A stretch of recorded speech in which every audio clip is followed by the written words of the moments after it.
How you doing, everyone? This is Matthew Satva from Direct Dreadnought, your Dreadnought PS4 replay guy.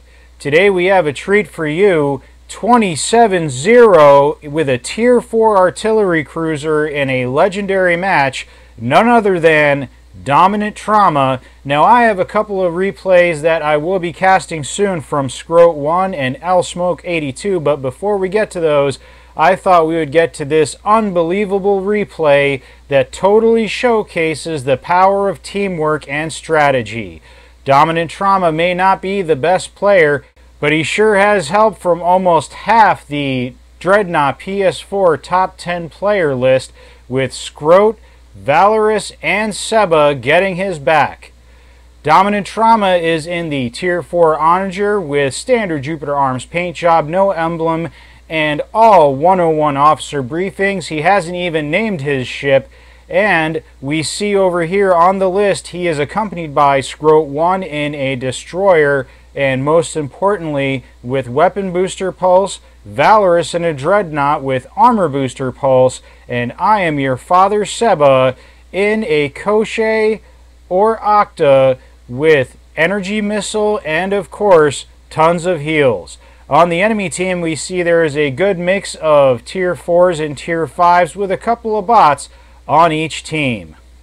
Now let's jump right into the action as the Space Apes shoot each other up in this awesome match. I don't know about you, you can say what you want, but I have never in any mode gotten a 27-0, and sure, there is some Space Ape shenanigans going on in this replay, but if you can get a 27-0, please send it in, because right now I don't effing believe it.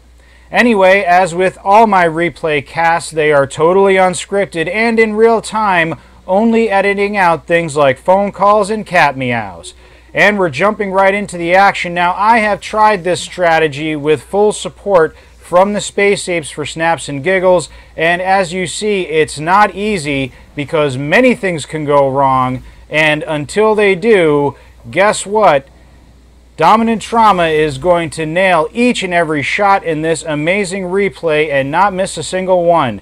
When I did this with the Space Apes, I believe I got maybe in the high teens, and the highest I saw Scroat get was something like a 23-1. So you have to say something about DT. He may be only an average player solo, but he does an amazing job and has excellent aim and very good reflexes.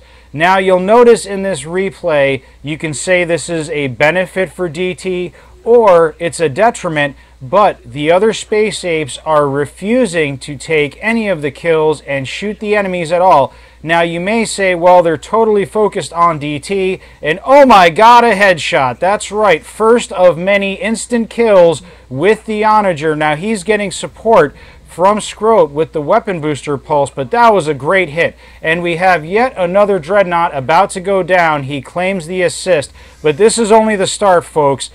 Let me tell you, DT is going to keep his chimp hand strong. Now he's getting into a good position near the tower and constantly moving up and down and shifting around. Now if you take a look at his module build, he's got Siege Mode, which is, I don't know, not very good.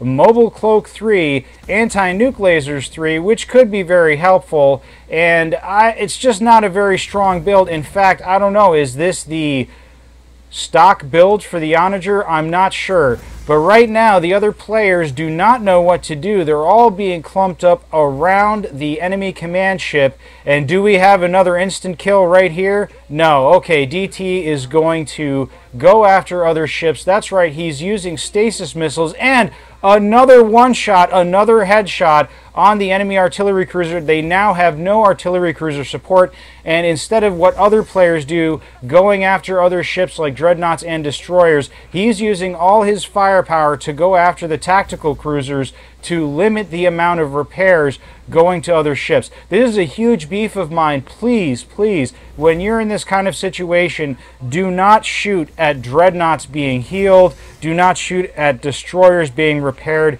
Go after the tactical cruisers unless you see a good shot like this one. Power to weapons, and it's another destroyer down.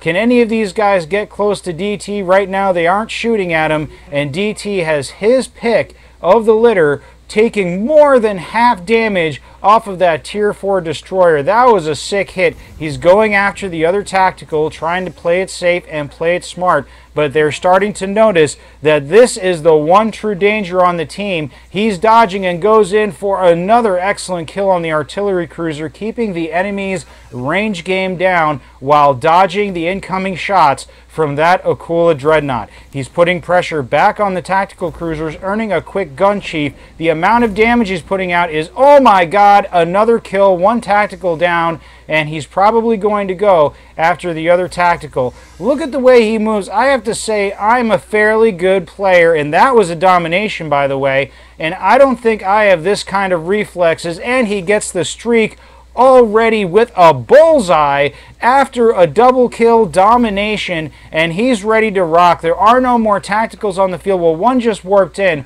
but his job is going to be extremely difficult. He doesn't have the support from the other tactical cruiser, but Seb is coming in with the heals. Meanwhile, he has his shields drained, but he absorbed most of the missiles on his shields, and he's going in for blood over here. He's taking interceptor fire. He may go down. This is some kind of pressure being put on DT, but he doesn't panic. He's using his up and down maneuver to evade most of the enemy fire. He goes in, takes out yet another artillery cruiser, going in, takes out a double kill, the other tactical cruiser. Can he go for the triple kill over here? No, the guy has his shields up, but he's putting a lot of pressure on that Dreadnought while he's being shot at. Now his anti-nuke lasers are going off, and they're taking out most of the incoming missile damage. We have a bot corvette, but they're not very smart, and that is getting away, actually. Can DT finish him off?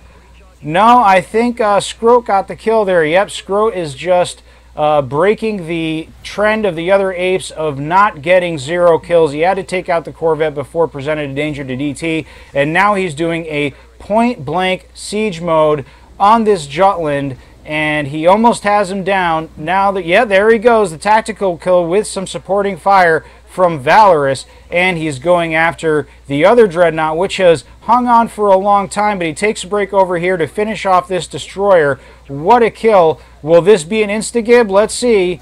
Will he get the headshot? No. Unfortunately, it was a miss there, but he can finish him off right here. Nope, the guy's shields are up. Can he finish him off? And one more volley. There we go, after absorbing a nuke right to the shields. Here we go. Can we get it? Can we get the instant kill? Nope, the guy puts his shields up, but he's putting tremendous pressure, DT, on all these ships. He finishes off that Dreadnought finally, and now he's going after this artillery cruiser before it can produce any more problems for the team, and he gets it.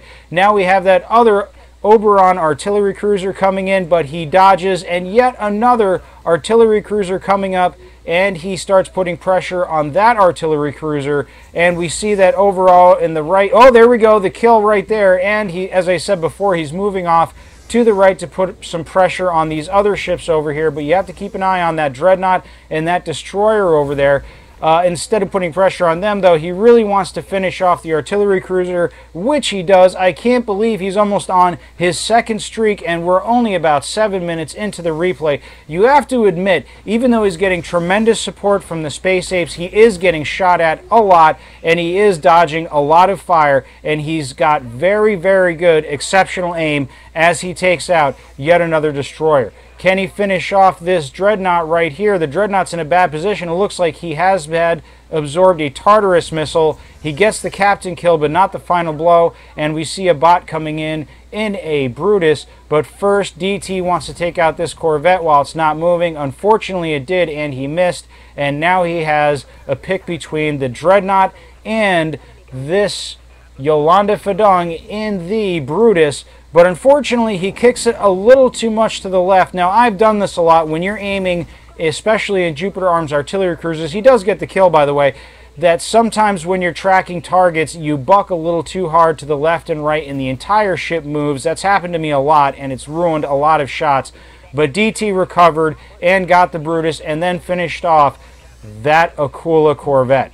Now he's going after these two Dreadnoughts, and I don't see any more artillery cruisers. I think everyone is afraid and has gone to Dreadnoughts thinking that that may be the best way to survive DT's onslaught. But let me tell you, artillery cruisers were meant to take out Dreadnoughts. Now we see Val got the Tartarus, which undid the tractor beam, which was drawing DT in, but DT didn't panic. Instead, he put up his shields, getting the kill right there, by the way, and decide to use siege mode. Now, siege mode makes you stationary, so if you're going to get sucked in anyway, you might as well use siege mode to do as much damage as possible. Point blank kill on that Akula Corvette. We see that there is a command ship, but DT doesn't care. He knows he's got a lot of kills, and he wants to take it all the way. And let me tell you, I don't think anyone has gotten this many kills that I know of in a legendary match against actual players.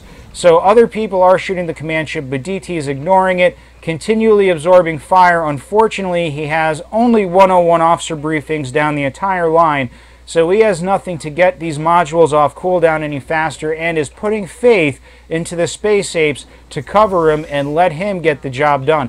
I have to say again that DT has really good aim and reflexes in this replay. I mean, he is nailing shot after shot. Well, this tactical getaway, it looks like he does. Maybe I spoke too soon, but you have to admit he's gotten a lot of kills so far, and this is still a target-rich environment for DT. That guy puts up his armor amp, but we have a destroyer right here that has no such module equipped. So DT looks, and he decides to finish off this destroyer. One more volley will do it, and the match is over. 27-0, 5 assists. If you can do better, please send it in. I know you may not take Dominant Trauma's skill very seriously, and some people are a little jaded on the way the Space Apes use teamwork. But while we're on the subject, many teams and squads turn fighting and gaming into a competition and make it very hard to do true teamwork and clan tactics. And you can see right here 6 double kills, by the way, that the Space Apes decided to not get any kills. They already know they're good. They already have respect for each other. There's no need to outdo or one-up each other. Instead, they decide to have some fun, and all 3 apes went full support of DT, and the result was a 27-0 with a 302 against 72 in Onslaught, which, let me tell you, is not easy. Well, that was quite a replay. I have to hand it to Dominant Trauma. Again, he may be not the best player, not top 10 material, and solo he may not be as good as some other players, but he did excellent here, and the Space Ape teamwork and clan work really showed through here. Well, that was a great replay, and that's it from me for now, and I'll see you soon in Sinley Bay.